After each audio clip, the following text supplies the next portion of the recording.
முதலமைச்சர் விஜய் மற்றும் அவரது மனைவி சங்கீதா விவாகரத்து வழக்கில் காணொலி மூலமாக ஆஜராக விடுத்திருந்த கோரிக்கையை நிராகரித்துள்ள செங்கல்பட்டு குடும்ப நல நீதிமன்றம் அடுத்த கட்ட விசாரணையை ஆகஸ்ட் 7ஆம் தேதிக்கு ஒத்திவைத்துள்ளது.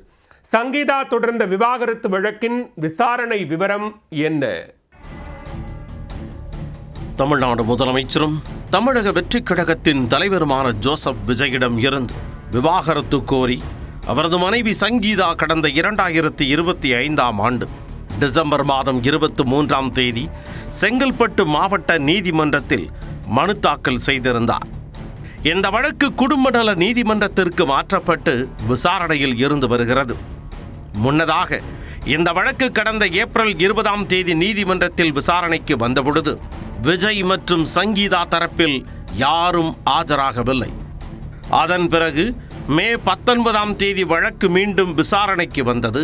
அப்போது முதல்வர் விஜய் மற்றும் சங்கீதா இருவரும் பொதுவெளியில் பிரபலமான நபர்கள் என்பதால் அவர்களின் பாதுகாப்பு மற்றும் இதர நடைமுறை சிக்கல்களை கருத்தில் கொண்டு நேரில் ஆஜராவதற்கு பதிலாக வீடியோ கான்ஃபரன்ஸ் மூலம் ஆஜராக அனுமதிக்க வேண்டும் என கோரி அவர்கள் தரப்பில் மனு தாக்கல் செய்யப்பட்டது.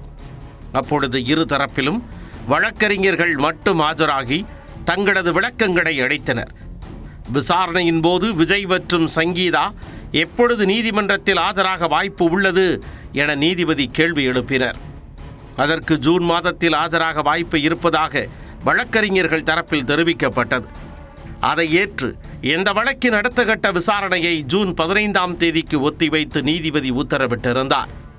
அதன்படி ஜூன் 15ஆம் தேதியான இன்று செங்கல்பட்டு குடும்ப நல நீதிமன்றத்தில் வழக்கு மீண்டும் விசாரணைக்கு வந்தது. விசாரணையின் போது சங்கீதா தரப்பு வழக்கறிஞரிடம் இதுவரை இந்த வழக்கு குறித்த வக்காலத்து ஏன் தாக்கல் செய்யப்படவில்லை என்று நீதிபதி கேள்வி எழுப்பினார். மேலும் வீடியோ கான்ஃபரன்ஸ் மூலமாக ஆஜராக அனுமதி கோரி தாக்கல் செய்யப்பட்டிருந்த மனுவை நீதிமன்றம் தள்ளுபடி செய்தது. அதே சமயம் மனுதாரரான சங்கீதா மற்றும் எதிர் மனுதாரரான முதலமைச்சர் விஜய் ஆகிய இருவரின் மின்னஞ்சல் முகவரிகளையும் நீதிமன்றத்தில் முதலில் சமர்ப்பிக்க வேண்டுமென உத்தரவிடப்பட்டது. விஜய் தற்பொழுது தமிழ்நாட்டின் முதலமைச்சராக பதவி வகித்து வரும் நிலையில் அவரது பாதுகாப்பு மற்றும் நிர்வாக பொறுப்புகளை கருத்தில் கொண்டு நேரில் ஆஜராவதில் இருந்து விலக்கு அளிப்பது குறித்து நீதிமன்றம் பரிசீலித்து முடிவெடுக்கும் எனவும் வழக்கறிஞர்கள் தரப்பில் தெரிவிக்கப்பட்டுள்ளது.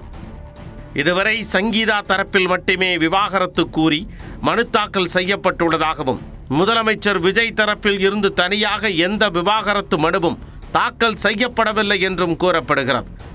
இந்த நிலையில் இந்த வழக்கின் அடுத்த கட்ட விசாரணையை வரும் ஆகஸ்ட் மாதம் 7ஆம் தேதிக்கு ஒத்திவைத்து நீதிபதி சுஜாதா உத்தரவிட்டுள்ளார். இதனையடுத்து அன்றைய தினம் முதல்வர் விஜய் அவரது மனைவி நேரில் ஆஜராவார்களா என்ற எதிர்பார்ப்பு எழுந்துள்ளது.